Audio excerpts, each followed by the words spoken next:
Votre trésor découverte maintenant et toute la semaine, on vous emmène explorer le parc naturel du Pilat au cœur du Massif central. Aujourd'hui, une aventure sportive au programme. Pour débuter, une randonnée en raquette à 1400 mètres d'altitude au cœur de paysages glacés à couper le souffle. Julien Bigard et Guillaume Beaufils sont nos guides du jour. Ils sont venus arpenter le Pilat. Crapahutés jusqu'au sommet, comme tant d'autres. Mais ce Pilat n'est pas une dune de sable. C'est un massif de sapins verts et flocons blancs. Un promontoire à 1400 mètres d'altitude. Pas d'océan ici, mais une mer de nuages dont il faut s'extraire pour contempler tout là-haut des craies enneigées, les Alpes voisines. Quand on arrive en haut, on va être gueulé, s'il y a une bouffée d'air frais, c'est énorme. Moi, je suis amoureux du Pilat, de toute façon, donc que vous dire, c'est beau. C'est beau tout le temps. C'est le frisson de la hauteur, là, on a le vide à côté, et on est bien. Le parc naturel du Pilat, la promesse du frisson entre Saint-Étienne et Lyon.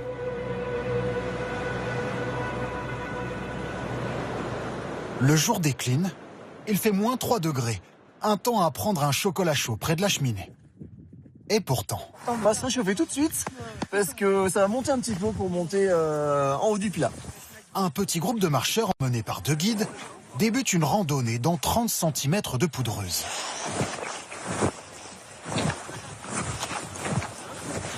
C'est dur, c'est très dur. Il y a pas mal de neige, ça monte.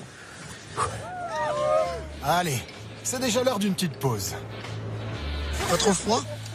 Il neige, on est à 0 degré, c'est très doux. Dans le groupe, une bande de 9 copains inséparables depuis la primaire. Le temps d'une soirée, ils ont laissé à la maison leurs enfants pour retrouver celui qui se cache en eux. J'ai perdu mes clés.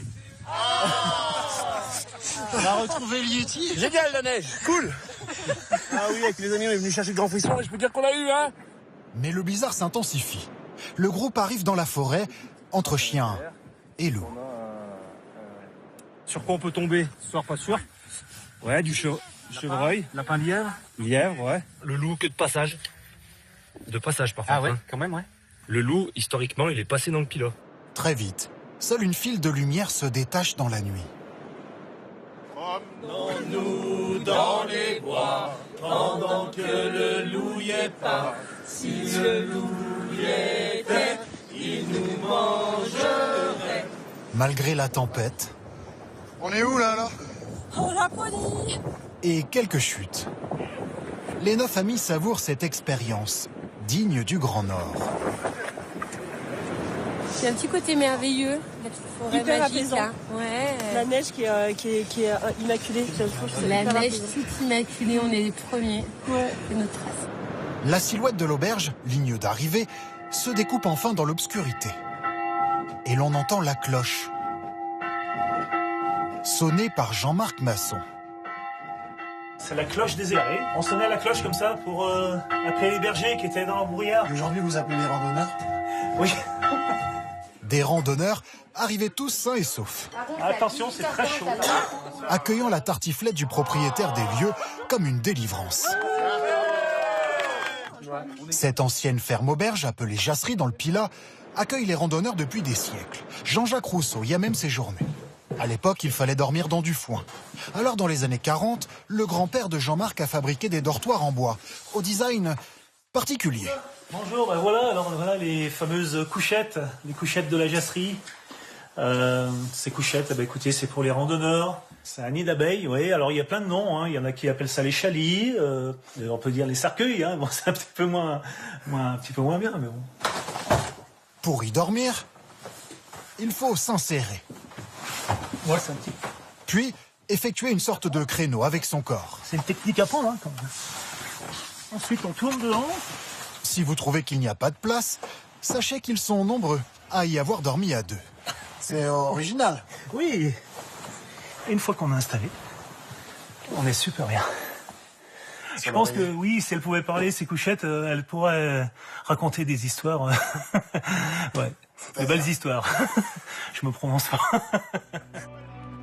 Nous laissons notre groupe d'amis à un repos bien mérité pour prendre la direction du paradis des ânes le lendemain, situé sous le soleil, mais au-dessus des nuages. Viens, Manou, viens. Ils vont se faire beau pour une sortie. Comme quand on coiffe ses cheveux le matin, on va d'en haut en bas. D'accord?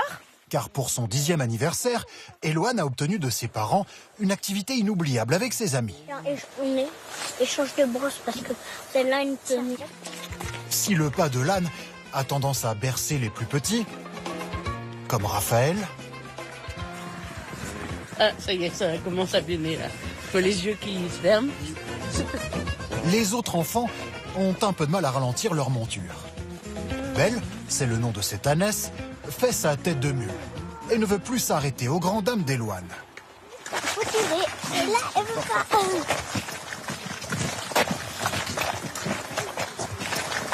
C'est toi qui décides ou c'est... Normalement, c'est moi, mais là... Comment on connaît, hein, c'est toi. Non, Belle, elle avance assez vite. On dirait une Ferrari, là. Peut-être pas, quand même. Une balade à Dodane n'est donc pas toujours synonyme de ralentisseur. Alors après, il y a Cadichon devant parce qu'il est plus petit en taille.